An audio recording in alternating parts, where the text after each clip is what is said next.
명태균 씨가 외쳤습니다. 김건희가 권력을 쥐고 있잖아. 명태균의 신뢰성에 대해서 정진석 실장님이 잘 모르겠다고 했는데요.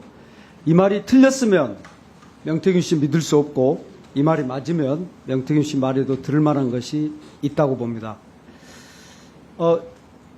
신용환 증인 좀 잠깐 나와 주십시오.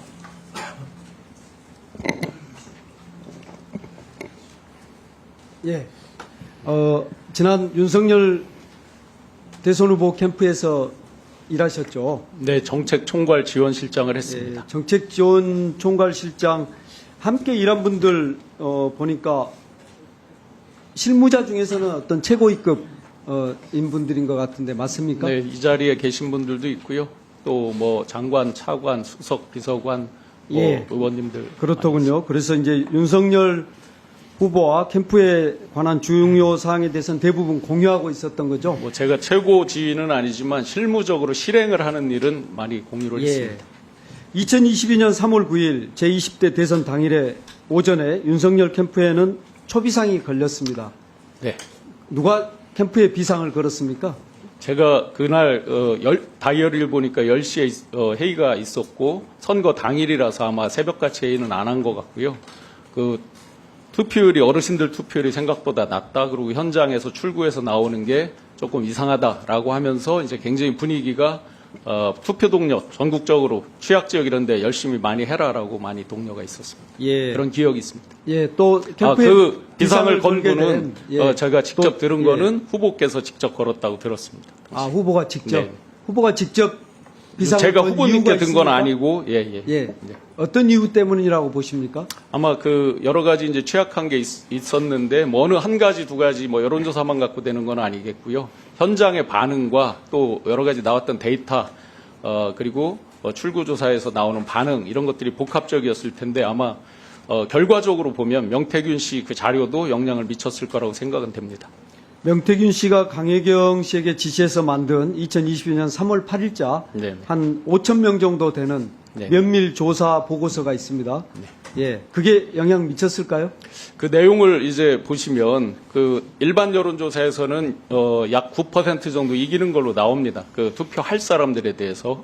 그런데 5천 샘플 강희경 증인께서 더 잘 아시겠지만 5천 샘플 정도 되는데 약 사전 투표에 참여한 사람이 2,800명 정도 되고요. 사전 투표에 참여하지 않은 응답자가 2,200명 정도 되는데 둘을 합쳐보면 윤석열 후보가 1.5% 정도 이상 지는 걸로 나옵니다. 1.5%나 지는 거. 네. 그 전에 어떤 여론조사 흐름은 어땠습니까? 대략 캠프 분위기가 좋았습니다. 그 전까지 8에서 한 12% 정도 앞선다라고 대체적으로 앞서는 분위기가 걸로 보고 있었는데 예. 사전 투표를 감안해서 다시 계산을 해보니까 지는 걸로 실제, 그렇게 나왔군요. 예.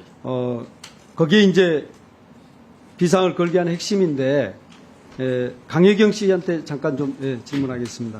강혜경 씨 좀 나와주시겠습니까? 이 명태균 보고서를 요약한 텍스트가 따라 붙어 있거든요. 네. 예, 그 혹시 작성하셨습니까? 그 지지층이 없는 무응답층을 제외한 나머지 이제 후보 3명과 기타 후보 해서 100분율로 해서 텍스트를 만들어 달라고 요청을 해가지고 텍스트에서 그 카톡으로 보냈었습니다. 예, 그 텍스트가 의미하는 바는 뭔가요? 그 명태균 씨는 자기가 아니면 이걸 해석할 수 없다 이런 표현도 쓰고 했는데. 네, 일반 사람들은 이렇게 잘 해석이 안 되는 부분이고 예, 간략히 말씀해 주시면 좋겠네요. 예. 그 수치를 정확하게 그냥 간단하게 보기 쉽게 누가 보더라도 그 수치만 보면 이제 그걸 누구한테 보고했나요? 저는 윤석열 대통령 당시 후보라고 알고 있습니다. 직접 보고한 건가요? 항상 직보한다 했고 뭐 윤석열 그러니까 윤 총장이 궁금해한다 빨리 보고해야 된다 연락이 왔다라고 했기 좋습니다. 때문에 네. 80일에 대선 공표조사, 그다음 자체조사, 면밀조사 이렇게 해서 80일에 했죠. 네 맞습니다. 예, 금액은 3억 7,520만 원. 네. 그 돈 받았습니까? 못 받았습니다. 돈 받으러 서울 올라갔잖아요. 김건희 여사 만나러 명태균 서울에 씨. 이제 올라가시면서 뭐 예. 20억 받아올게 30억 받아올게 하셨는데 저는 속으로 3억이라도 좀 받아줬으면 좋겠다라는 기대를 했었는데 아예 돈을 안 받아오셨습니다. 못 그러면 받아오셨는지. 그 뒤에 대신에 뭐 받았습니까? 김영선 의원 공천을 받아왔습니다. 공천 받았습니까? 네. 그러면 미래한국연구소 명태균 씨가 만든 대선 면밀조사 내지는 공표조사 또 대선 자체조사 자료들 다 활용했고 네. 그 대가로 김영선 의원 공천을 해줬다는 이야기죠? 네, 맞습니다. 예. 정치자금법 위반인데 알고 계셨나요? 이번 사건이 나오면서 알게 됐습니다. 예. 아까 방금 강민국 의원님에 대해서 좀 이야기를 했었죠. 네, 그렇습니다. 어떤 이야기입니까? 제가 지금 약간 이렇게 감정이 너무 지금 올라가 있어서 지금 정확하게 제가 증언을 못 하겠습니다. 그래요.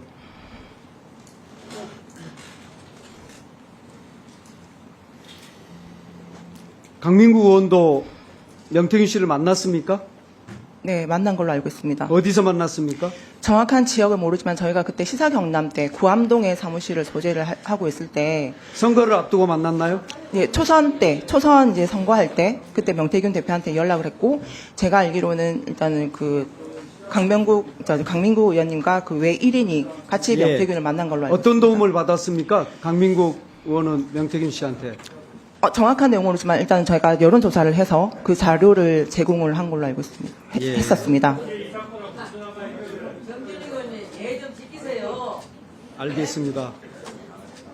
그렇게 강혜경 씨를 몰아붙이기 때문에 그럴 만한, 저분이 나와서 그런 이야기를 할 만한 거 있다는 정도 지금 말씀드린 거예요. 지금 질문할 게 더 있는데 안 합니다. 예의를 지키고 있습니다.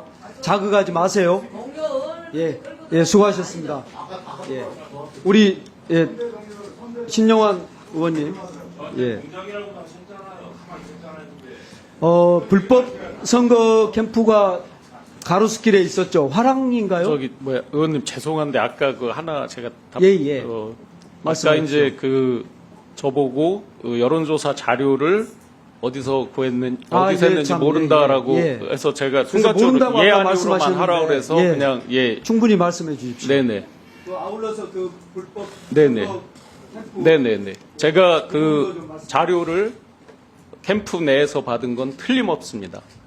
이거는 저는 그걸 누가 줬다라고 특정은 하지 않았습니다. 그렇지만 어느 의원님께서 저를 고소하셨습니다. 그거는 고소해서 수사해서 밝혀줘도 좋습니다. 캠프 내에서 받은 거는 확실합니다.